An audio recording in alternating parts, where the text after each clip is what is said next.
निसर्ग म्हणजे सृष्टीचा नितळ श्वास, झाडांची सळसळ, पक्ष्यांची गाणी, वाहणाऱ्या वाराचा मंद स्पर्श, पावसाची टिपूर थेंब आणि डोंगरदऱ्यांचे मूक साक्षात्कार. या सर्वांमध्ये निसर्ग आपली गोष्ट सांगत असतो. ही गोष्ट फक्त ऐकण्याची नसते, तर अनुभवण्याची असते. सृष्टी हीच सर्वात पहिली गुरु आहे. पावसाच्या थेंबातून, वाऱ्यांच्या लहरीतून, झाडांच्या नृत्यातून आणि सूर्याच्या तेजातून योगाचं बीज पेरले गेले आहे. आज ज्या विविध योग प्रकारांना आपण शिस्तबद्ध पद्धतीने शिकतो, सिंहमुद्रा, मयूरासन, हंसासन, क्रौंचासन, भुजंगासन, मकरासन, कुर्मासन, मत्स्यासन, त्या सगळ्यांचा उगम निसर्गाच्या कुशीतच झाला आहे. कारण निसर्ग हेच पहिले शास्त्र आहे आणि त्याचा श्वास म्हणजे योग.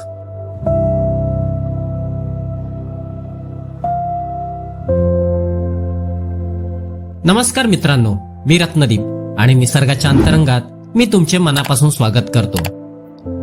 आज आपण अरण्य ऋषी मारुती चितमपल्ली यांचा निसर्ग आणि योग सिद्धी हा लेख अभ्यासणार आहोत. या लेखामध्ये चितमपल्ली सरांना निसर्गाकडून कशी योग सिद्धी प्राप्त झाली आणि प्रत्येक योगाच्या मागे निसर्गाचा कसा हात आहे आणि निसर्गातल्या प्राणी पशु पक्ष्यांपासून आपल्याला कोणकोणती योगासनं मिळाली आहेत ती या लेखाद्वारे चितमपल्ली सरांनी खूप छान अशा शब्द मांडणीतून हा लेख आपल्यासमोर मांडला आहे. चला तर आपण आपल्या लेखाला सुरुवात करूया.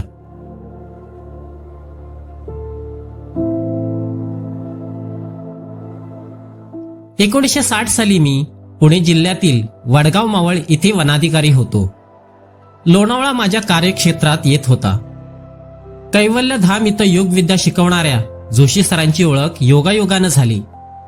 तिथल्या परिसरात लावण्यासाठी त्यांना नर्सरीतील रोपं हवी होती, म्हणून मुद्दाम ते वडगावला मला भेटायला आले होते. या परिचयानंतर मी कामानिमित्त लोणावळा इथं गेलो की जोशी सरांची भेट घेण्याची संधी वाया दवडीत नसे. तिथं गेलो की एक वेगळ्या जगात आल्याचा अनुभव येई. एके दिवशी मी त्यांना विनंती केली, सर मला योगविद्या शिकवाल का? त्यावर ते म्हणाले, तुमच्यावर देवाची कृपा झाली की तुम्ही ती आपोआप शिकाल. ती वेळ अद्यापही आलेली नाही. वनाधिकारी मांस आणि मद्य यांचं सेवन करतात, म्हणूनही कदाचित ते मला योग साधनेसाठी योग्य समजले नसावेत. अर्थात यात त्यांचं काही चुकलं नव्हतं. मद्य तर मी घेत नव्हतोच, मात्र या प्रसंगानंतर मी हळूहळू शाकाहाराकडे वळलो. काही वर्षांनी माझी बदली पुण्याला वन संशोधन केंद्रात झाली. महाबळेश्वर, पाचगणी आणि गुरेघर इथं आमची उपवन संशोधन केंद्र होती. त्यामुळं दरमहा इथं 1-2 वेळा जावं लागे. गुरेघरला आमचं मोठं नावाजलेलं संशोधन केंद्र होतं. गुरेघर म्हणजे गुरुगृह. गुरुगृहाचं गुरेघर कसं झालं हे कोणालाच माहीत नव्हतं, मात्र प्राचीन काळापासून ती सिद्धभूमी म्हणून प्रसिद्ध आहे. अशा सिद्धभूमीचं ज्ञानेश्वरीमध्ये 6व्या अध्यायात वर्णन केलं आहे. जेथे समाधान लाभावे म्हणून बसले असता येथून हलूच नये असे वाटावे, जेथे संतजनांची वस्ती असल्यामुळे संतोषाची पुष्टी होते, ज्या स्थानाकडे सहज वळले असता नास्तिकाच्या मनी देखील तपश्चर्येसाठी बसण्याची इच्छा होते, जे स्थळ वैराग्याला थापटी मारून जागे करते व जे स्थान इतके शुद्ध असते की तेथे सहज ब्रह्माचा साक्षात्कार होतो. गुरेघर ही वनभूमी अक्षरशः अशी होती. ज्या ज्या वेळी मी गुरेघर येथील वनकुटीत थांबायचा त्या वेळी मला या भूमीची प्रचिती आली आहे. एकदा तिथल्या एका पर्णकुटीत राहून योग साधना करीत असलेला एका योग्याची भेट झाली. भेटीचं रूपांतर परिचयात व नंतर स्नेहात झालं. त्यांनी आपलं नाव कधी सांगितलं नाही. स्वतःविषयी ते अजिबात बोलत नसत. तेथील वनपालाकडून मला माहिती मिळाली. कोकणातील एका श्रीमंत कुटुंबात त्यांचा जन्म झाला होता. त्यांच्या मालकीची मिठागरं होती, शेतीवाडी होती, नारळी पोफळीच्या बागा होत्या.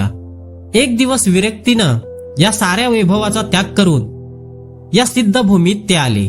वनात पर्णकुटी बांधून योग साधना करू लागले. अंगानं उंच गोरेपान, घाऱ्या डोळ्यांचे, शरीर सडपातळ, चेहऱ्यावर विलक्षण तेज, काळेभोर केस त्यांच्या खांद्यावर रुळत असत. अतिशय प्रभावी असं त्यांचं व्यक्तिमत्व होतं. त्यांच्या रोजच्या साधनेत व्यत्यय न आणता मी त्यांची अधूनमधून भेट घेई. एखादा तास त्यांच्या सहवासात काढी. गोरेघर वन संशोधन केंद्राभोवती सदाहरित पर्णी वृक्षांचं सुंदर घनदाट अरण्य होतं. मी रोज पक्षी निरीक्षणासाठी या वनातून फेरफटका मारी. पक्षी निरीक्षणाबरोबर मला कीटक सृष्टीविषयी अतिशय जिज्ञासा आणि कुतूहल होतं. 2 झाडांच्या बुंध्याला उंचावर महाकाय जाळी देवकुळी मध्यावर बसलेला दिसायचा. त्याच्या जीवनक्रमाविषयी मी संशोधन करीत होतो. त्याच्या निरीक्षणात माझे तासनतास आनंदात कसे निघून जात हे मला कळत देखील नसे. एकदा मी दुर्बिणीतून त्या कोळ्याचं निरीक्षण करीत होतो. भली थोरली जाळी, मध्यावर हिरव्या पिवळ्या काळ्या मिश्र रंगाचा कोळी. मी तासनतास निरीक्षणात ध्यानमग्न झालेला दिसे. ध्यानधारणा साध्य होण्यासाठी योगविद्येत शिस्त सांगितली आहे. त्या शिस्तीनं जात असता तुम्ही ध्यानात जालच असं नाही, ते सहज घडावं लागतं. जशी आपल्या भोवती रंगीबेरंगी रानफुलं फुलत असतात तशी माझ्या बाबतीत ही क्रिया सहज घडत असे. मग आठवू लागलो की आपल्यावर देवाची कृपा कधी झाली. मन एकाग्र करण्याचे अनेक प्रकार योग क्रियेत सांगितले आहेत. त्यात त्राटक साधनेला अतिशय महत्व आहे. कोळी कीटकांचं निरीक्षण हे एक प्रकारचं बिंदू त्राटकच. अग्नित्राटकाचेही अनेक प्रकार सांगितले आहेत. मला लोणावळ्याच्या कैवल्यधामातील जोशी सरांची आठवण आली. ते काय म्हणाले होते याचं स्मरण झालं आणि या साऱ्या योगायोगानं आश्चर्य वाटलं. वन्यजीव निरीक्षणाच्या निमित्तानं मी एक प्रकारची योग साधनाच करीत होतो. तर अनेक वेळा जंगलातून जात असताना वाहनात बिघाड होई. पुढे जाणं शक्य नसे. जवळपास गावही नसे. तेव्हा रात्री जंगलातच मुक्काम होई. माझ्या बॅगेत मी मेणबत्तीचा साठा ठेवी. दाट जंगलातील आतल्या भागातील वनविश्रामगृहात थांबलो तर त्याच्या प्रकाशातच लेखन वाचन करी. अशा वेळी मला त्यांचा खूप उपयोग होई. अरण्यात जिकडं तिकडं काळोख पसरलेला असे. शांतता तर इतकी की माझे श्वास आणि निश्वास मला ऐकू येत. मधूनच एखाद्या रानटी श्वापदाची चाहूल लागे. ती जवळ येऊ नयेत म्हणून मी पालापाचोळा जमवून आगोटी पेटून देई. ती रात्रभर धुमसत पेटत राही. झाडाच्या बुंदाच्या आडोशानं मेणबत्ती पेटून मी ती जमिनीवर ठेवी आणि तिथं बसल्या बसल्या ज्योतीकडं स्थिर दृष्टीनं पाहत असता मन एकाग्र होई. एक विलक्षण अनुभव येई. मी कुठं आहे याचा विसर पडे. उजाडल्यावर मी पुन्हा वाटचाल करू लागे. वनविश्रामगृहातील फायरप्लेस मला खूप आवडत होती. जंगलात अति थंडी पडली की मी या फायरप्लेस समोर शेकत बसे. त्यावेळी माझी दृष्टी मी त्या अग्नीवर एकाग्र करी. हा अभूतपूर्व अनुभव असे. जळत असलेल्या मंद अग्नीकडे पाहता पाहता असे वाटे की आपणाला पुनर्जन्माच्या आठवणी होऊ लागतात की काय. रोज पहाटे उठून वनविश्रामगृहाच्या वरांड्यात बसून जंगलाकडे तसेच आकाशाकडे पाहत बसण्याचा माझा छंद होता. अशा वेळी कित्येकदा समोर शुक्राची चांदणी चमकताना दिसे. त्या नक्षत्रावर मी ध्यान लावी. या तारा त्राटकामुळं जंगलातील पहाटेच्या सौंदर्याचं गूढ अनुभव येई. सूर्योदयापूर्वी मी जंगलात फिरायला निघे. जिकडं तिकडं विलक्षण शांत असे. श्वासोश्वासाद्वारे हवेतून मुबलक ओझोन वायू मिळे. मी दीर्घ श्वास घेऊन माझी फुफ्फुसं प्राणवायूनं भरून टाकी. शुद्ध रक्त हृदयाकडे वाहत राही. या क्षणाचा अनुभव अपूर्व असे. समोर सूर्याचं तांबडं बिंब डोंगराआडून वर वर येताना मी त्याकडे डोळे भरून पाहत राही. नंतर डोळे मिटून मनात चिंतन करी. हे दिनमणी, आता तुझी ऊर्जा शक्ती माझ्या पंचप्राणात वाहू दे. एक विलक्षण ऊर्जा स्रोत माझ्या दिशेने वाहत असल्याचा अनुभव येई. हे सूर्य ताटक मला दिवसभर कार्यप्रवण आणि निर्मितीक्षम ठेवी. माझे अनेक सहकारी वनाधिकारी मला म्हणत, तुम्ही पहाटे उठून जंगलात पक्षी निरीक्षणाला जाता, यामुळं काय फायदा होतो? निरीक्षणाला सूर्योदयानंतरही जाता येतं. मी मनात म्हणत असे, पहाटे मी फक्त पक्षी निरीक्षण थोडंच करतो. आणखी कितीतरी मौलिक क्रिया या सृष्टीत घडत असतात. त्या सारांचा मी साक्षी असतो. अंधार कसा चोर पावलाने निघून जातो आणि प्रकाशाचे पंख पसरवीत तो दिनमणी कसा येतो, त्याचं ते दिव्य आगमन तुम्ही कधी अनुभवलं आहे काय? सूर्योदयानंतर उठल्यावर तुमचं आयुष्य क्षणाक्षणांनी कमी होत नाही काय? कधी मी पर्वताच्या शिखरावर उभा असे. समोर घनदाट अरण्य पसरलेलं. ज्या वृक्षाचा मला अभ्यास करायचा असे त्याच्या शेंडाकडे ध्यान लावी, त्याच्याशी संवाद साधण्याचा प्रयत्न करी. त्या वृक्षातून एक अज्ञात प्रवाह माझ्या दिशेने वाहत असल्यासारखं वाटे. सारा वृक्षच माझ्यासमोर उभा ठाकून हिदगुज करू लागे. महाभारतातील भृगु ऋषी आणि भारद्वाज ऋषी यांच्यातील वृक्षांविषयी झालेला संवाद आठवला. भृगु ऋषी म्हणतात, पंचमहाभूतांनी व त्यांच्या गुणांनी सगळी सृष्टी व्यापलेली आहे. त्यावर भारद्वाज शंका घेऊन विचारतात, वृक्षांच्या ठिकाणी हे पंचधातू म्हणजे पंचमहाभूत व त्यांचे गुण हे दिसून येत नाहीत. वृक्षांना दिसत नाही, ऐकू येत नाही, ते वास घेऊ शकत नाहीत, म्हणून वृक्ष वनस्पती पंचभौतिक आहेत असं कसं म्हणता येईल? भारद्वाजांच्या या प्रश्नावर भृगूंनी उत्तर दिलं, उष्णतेमुळं व फार थंडीमुळेही वनस्पतींची पानं, फळं, फुलं, त्वचा ही ग्लॅन होऊन जातात, म्हणून त्यांना स्पर्शज्ञान असलंच पाहिजे.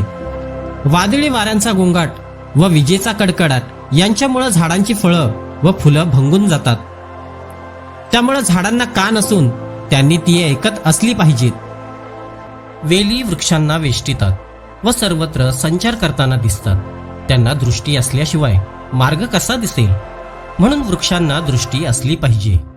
सुगंधी वासाच्या द्रव्यांनी व धुरांनी झाडं निरोगी होऊन त्यांना फुलांचा बहर येतो, म्हणून वृक्षांना घाणेंद्रिय अवश्य असलं पाहिजे. आपल्या पायांनी वृक्ष पाणी पितात. त्यांना काही रोग झाल्यास इतर द्रव पदार्थ पिऊन ते व्याधींचा प्रतिकार करू शकतात. यावरून वृक्षांना रसनेंद्रिय असलं पाहिजे. त्याचप्रमाणे वृक्ष जे पाणी व इतर द्रव ग्रहण करतात ते पाणी किंवा ते द्रव अग्नी म्हणजे सूर्यप्रकाश व वायू यांच्या साह्यानं पचवून टाकतात. वृक्षांनी घेतलेला आहार असा पचल्यामुळं त्यांच्या ठिकाणी स्नेह म्हणजे तुकतुकीत कांती व वृद्धी किंवा वाढ ही दिसून येतात.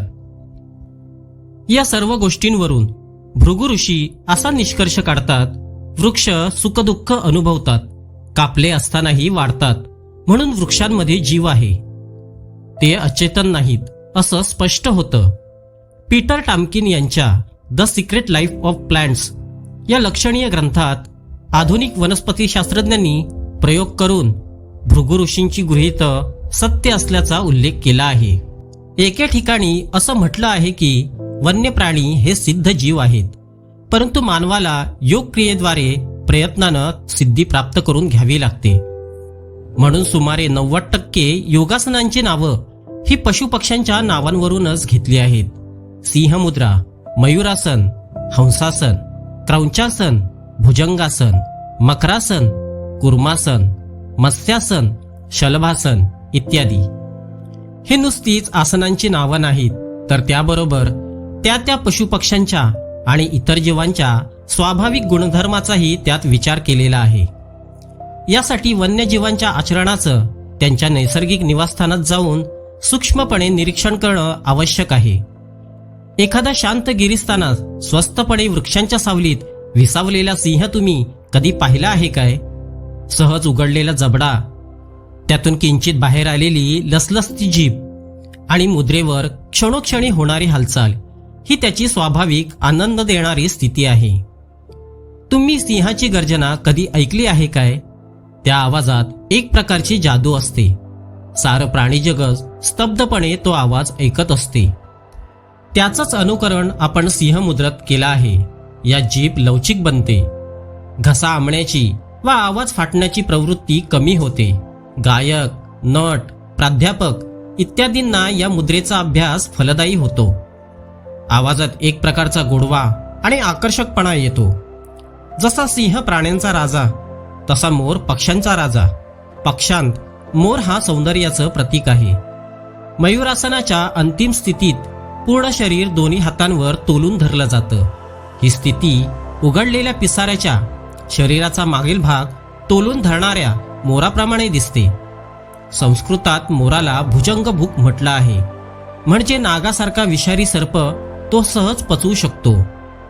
मयूरासनाचा नित्य व दीर्घ अभ्यास करून या आसनाचा स्वामी झालेला योगी जहाल विष देखील पचवू शकतो. तसेच त्याचा नित्य अभ्यास करणाऱ्या व्यक्तीला कठीण पदार्थ पचवण्यासाठी जठराची शक्ती प्राप्त होते. फुफ्फुस, हृदय, पित्ताशय आणि मांसपेशी इत्यादी अवयवांचं आरोग्य उत्तम असल्यानं सापाला दीर्घायुष्य प्राप्त झालं आहे. चरक आणि सुश्रुत या आयुर्वेदीय ग्रंथात आयुष्कामी नावाचा अध्याय आहे. स्वतःच्या इच्छेनुसार आपलं आयुष्य कसं वाढवता येईल याचा उपाय या आचार्यांनी सांगितला आहे. दीर्घ आयुष्याची कामना असलेल्या पुरुषाला खास प्रकारच्या कुटीत ठेवून विशिष्ट प्रकारची औषधं त्याला दिली जातात. या उपचारामुळं त्याचे सर्व केस, दात आणि नखं गळत जातात. त्वचा देखील झडून जाते. काही काळानंतर या सर्व गोष्टी पुन्हा नव्याने येतात. अशा रीतीनं तो तरुण होतो. शरीर म्हातारं होऊ लागलं की परत ही प्रक्रिया केली जाते. त्याला पुनश्च तारुण्याचा लाभ होतो. त्याचा कायाकल्प होतो. साप आपल्या शरीरावरची कात वेळोवेळी टाकतो. कात टाकल्यावर सर्प काहीसा तल्लख आणि तरुण दिसू लागतो. सापाची फुफ्फुसं आकारानं लांब असतात. त्यामुळं त्याला त्यात भरपूर हवा भरता येते. ती बाहेर सोडण्यासाठी त्याला बराच वेळ लागतो. सापाचा श्वास आणि निश्वास या दोन्ही क्रिया प्राणायामाप्रमाणे दीर्घ असतात. योगशास्त्राच्या नियमानुसार दीर्घ जीवन प्राप्त होण्यासाठी प्राणायाम हे एक साधन आहे. उत्तर ध्रुवावरील पांढरी अस्वल वर्षातून 8 महिने महानिद्रा अवस्थेत स्वस्थ पडून राहतात. या काळात त्यांचा श्वास आणि निश्वास यातील वेळेचा अवधी फार दीर्घ असतो. नदी काठावरील वाळूत हालचाल न करता स्वस्थपणे पडून राहिलेल्या सुसरी आणि कासव आपल्याला नेहमीच दिसतात. या तिन्ही प्राण्यांच्या बाबतीत न कळत प्राणायामाची क्रिया घडत असते. कासवाचं आयुर्मान 200 ते 250 वर्षाचं आहे. कवी कुलगुरू कालिदास यांनी कुमार संभव या महाकाव्यात वृक्षाविषयी उपमेयच्या रूपानं एक सुंदर विचार मांडला आहे. शंकरानं अपमान केल्यावर पार्वती रागावून हिमालयात तपश्चर्येसाठी गेली. तपोवनातील तपस्विनी पार्वतीचं वर्णन तर अलौकिक आहे. तपश्चर्या करीत असलेली पार्वती कंदमुळं आणि फळं यावर उपजीविका करी. पुढं तिनं त्याचाही त्याग केला. झाडांच्या खाली पडलेल्या पानांवर उदरनिर्वाह करणाऱ्या पार्वतीनं तेही सोडून दिलं. म्हणून तिचं नाव अपर्णा पडलं. पावसाचं अनायासे मिळणारं पाणी आणि चंद्रकिरण यावर ती जगू लागली. उत्तरोत्तर तिची साधना घोर होत गेली. शेवटच्या कालखंडात ती वृक्षवृत्तीनं जगत असल्याचा उल्लेख 5व्या सर्गात केला आहे. अयाच्योपस्थितमंबू केवल रसात्मकस्यो डुपच्छेय रश्मेय बभूव तस्याह कीलपार्णा विधीर्ण वृद्धवृत्ती व्यक्तिरिक्त साधन. महाभारतात विदुराच्या तपश्चर्येचं वर्णन आलं आहे. वनात भेटीला आलेल्या युधिष्ठिरानं विदुराविषयी विचारताच धृतराष्ट्र म्हणाला, विदुर घोर तपश्चर्या करीत आहे. वायुभक्षण करून तो निराहार राहतो. वायुभक्षो निराहार कृशो धर्मा निसंततः. संमोहन विद्या माणसाला योगसाधनेनं साध्य करून घ्यावी लागते. परंतु वन्य प्राण्यांच्या बाबतीत ती स्वाभाविक क्रिया आहे. आदिवासी मोराला जंगलातील जागल्या म्हणतात. बिबट्या वाघापासून रात्री संरक्षण मिळावं म्हणून मोरकुळ वनातील एखाद्या ठिसूळ फांद्या असलेल्या पणहीन झाडावर बसतं. तिथं बिबट्याला पोचणं शक्य नसतं. मोराला जंगलातील प्रत्येक हालचालीची चाहूल लागते. मानेवरील पिसं फुलवून तो आजूबाजूच्या धोक्याची सूचना देतो. वाघ आणि बिबट्या याच्या अस्तित्वाची माहिती भयसूचक आवाज काढून जंगलातील साऱ्या प्राणी जगताला देतो. जमिनीवर आहार विहार करणारा मोर धोक्याची सूचना मिळताच वेगानं जातो. एखाद्या झाडाचा आश्रय घेतो. परंतु जमिनीवर बिबट्या आणि मोर यांची दृष्टादृष्ट झाली की मोर एखाद्या कठपुतळीप्रमाणे जागच्या जागी उभा राहतो. त्याचं सारं लक्ष बिबट्याकडे असतं. परंतु या शत्रूपासून सुटून जावं याचं भान त्याला राहत नाही. बिबटा त्याच्यावर जणू संमोहनाचं अस्त्र चालवितो. चपळ मोर त्याला बळी पडतो.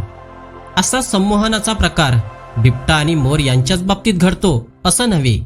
जंगलात मुंगूस आणि ससा यांची दृष्टादृष्ट झाली की ससा हताशपणे भयानक किंचाळत अडखळत चालत असतो.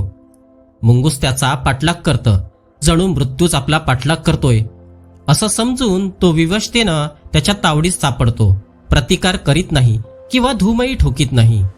मुंगूस आणि उंदीर समोरासमोर आले तर हीच क्रिया दिसून येते. एकदा मी रात्रीच्या वेळी हुमा घुबड पकडून त्याला मोठ्या पिंजऱ्यात ठेवलं. पिंजऱ्याला लोखंडाच्या सळाकी होत्या. दोन्ही सळाकीच्या फटीतून घुबडाला बाहेर जाता येत नसे, मात्र लहान पक्ष्यांना त्यात प्रवेश करता येतं असे. वाटल्यास पुन्हा उडून बाहेर जाता येई. भर दुपारच्या वेळी 7 बहिणींचा एखादा थवा या पिंजऱ्यात प्रवेश करी. साऱ्या जणी घुबडासमोर बसून त्याला एकटक पाहत. एरवी घुबडाला पाहताच त्या जंगलात केवढा मोठा कोलाहल माजवितात. 7 बहिणींच्या या आचरणाचं मला मोठं आश्चर्य वाटे. एरवी या लहान पक्षाचा ग्रास घेण्यास घुबड कमी करणार नाही. या पक्ष्यांना संमोहित करून दृष्टादृष्टीनं विजय मिळवण्याच्या कामी स्नेहाचं वातावरण निर्माण करण्यात घुबडाला यश येत असावं काय? संमोहनाची विद्या माणसानं पहिल्यांदा या वन्य प्राण्यांपासून शिकून घेतली असणार. कोकटू वनविश्रामगृह हे मेळघाट व्याघ्र प्रकल्पाच्या अतिसंरक्षित भागात आहे. आजूबाजूला घनदाट कुवार जंगल आहे. अस्पर्शित दुर्गम खोरी आहेत. अनेक वेळा ब्राह्म मुहूर्तावर डेड्रा खोऱ्यातून चराचर सृष्टीवर विलक्षण प्रभाव टाकणारा वाघाचा आवाज संथ वाऱ्याबरोबर ऐकू येई. एरवी येणाऱ्या त्याच्या इतर आवाजांपेक्षा हा ध्वनी आगळा वेगळा वाटे. योग साधनेबरोबर स्वर साधना करूनही सिद्धी प्राप्ती करणं शक्य आहे. असा आवाज काढताना वाघ खाली मान घालून दीर्घ श्वास घेतो. नंतर त्याचा निश्वास जबड्यातील टाळूवरून परावर्तित होतो. त्याचवेळी खालचा जबडा हळूच मिटू लागतो. तेव्हा आऊ आऊ आऊ असा चैतन्ययुक्त स्वर निघतो. या स्वराची प्राणीमात्राला भीती वाटत नाही. संगीतातील 7 सूर पशुपक्ष्यांच्या कंठातून निर्माण झाले आहेत. षड्ज वंदे मयूर ही ऋषभ चातको वदेत. अजा वदती गांधार क्रौंचो वदती मध्यमम. पुष्प साधारण काले कोकिलहा पंचम वदेत. ददुरा धैवत चैव निषाद च वदेत गजहा. मोरापासून षड्ज, चातकापासून ऋषभ, बकऱ्यापासून गांधार, क्रौंचापासून मध्यम, कोकिलापासून पंचम, बेडकापासून धैवत आणि हत्तीपासून निषाद स्वराचा उगम झाला आहे. मला वाटतं ओम या स्वराचा उगम वाघाच्या वरील स्वरापासून झाला असावा. तो स्वर वाघाच्या नाभीतून कंठात येतो आणि कंठातून अंतरिक्षात विलीन होतो. वेद ओंकारातून जन्माला आले. वेदांची रचना करणारे हे कवित्व लाभलेले प्रतिभासंपन्न ऋषीमुनी होते. या निर्मितीला चैतन्याचा दैवी स्पर्श झाला आहे. ओंकार हे सर्व ज्ञानाचं, सर्व काव्यांचं, सर्व कलांचं मूलतत्व आहे. या ध्वनी लहरीमुळं मनातील सारा तणाव नाहीसा होताना शरीरात अनुकूल रासायनिक क्रिया घडून नको असलेले द्रव बाहेर फेकले जातात. ओंकारात प्रचंड ऊर्जा शक्ती आहे. ओम म्हणजे स्वतःशीच केलेलं हिदुगूच आहे. त्यामुळे चित्तात सुप्त असलेली निर्मितीक्षम शक्ती जागृत होते. जपानमधील एका विद्यापीठात ओंकाराविषयी एक उद्बोधक प्रयोग करण्यात आला. समस्यांच्या उत्तराचा शोध घेण्याकरिता 200 विद्यार्थ्यांना ओंकाराचा सतत घोष करण्यास सांगण्यात आलं. विद्यार्थ्यांपैकी कोणालाही त्यांची उत्तरं माहीत नव्हती. सुमारे तासभर ओंकाराचा घोष केल्यावर 10 पैकी एकाला एका समस्याचं उत्तर सुचलं. ओंकारामुळे विश्वाच्या ज्ञात गाभ्यातून त्याला उत्तर प्राप्त झालं होतं. योग आणि स्वरसिद्धी यांच्याशी निसर्गाचा कसा अन्योन्य संबंध आहे हे वरील विवेचनावरून ध्यानात येईल. आपल्या पूर्वजांनी त्या विद्या आजपर्यंत जतन करून ठेवल्या आहेत. मध्यंतरीच्या काळात त्या विद्यांकडे आपलं दुर्लक्ष झालं असलं तरी आता पुन्हा भारतीय तसेच परदेशी संशोधकांचं लक्ष या विषयाकडे वेधलं आहे. प्रयोग करून शास्त्रीय दृष्टीनं त्यांची उपयुक्तता अभ्यासण्यात येते आहे. एका दृष्टीने या विद्यांचं पुनरुज्जीवन होत आहे हे लक्षणीय आहे. मित्रांनो, सर इथे हा लेख संपवितात. मित्रांनो, आज आपण शहरी कोलाहलात हरवतो आहोत. योग हा फक्त व्यायाम ठरू लागलाय आणि निसर्ग ही फक्त भटकंतीची जागा. पण हे दोन्ही आपल्याला पुन्हा एकदा अंतर्मुख करतात. तूही हाच आहेस, तूच ही सृष्टी आहेस असं सांगत असतात. योग शिकायचा असेल तर निसर्गाकडे बघा. तो काही बोलत नाही तरी खूप काही शिकवतो आणि तुम्ही न विचारता तो तुमच्याशी संवाद साधतो. योगाचं अंतिम ध्येय म्हणजे एकत्व, आत्मा आणि विश्वाचं ऐक्य.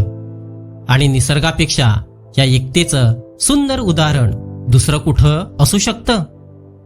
मित्रांनो, जर तुम्हाला हा लेख आवडला असेल तर तुमच्या प्रतिक्रिया मला कमेंट करून कळवा आणि असेच नवनवीन लेख ऐकण्यासाठी आपल्या YouTube चॅनलला सबस्क्राईब करायला विसरू नका. धन्यवाद.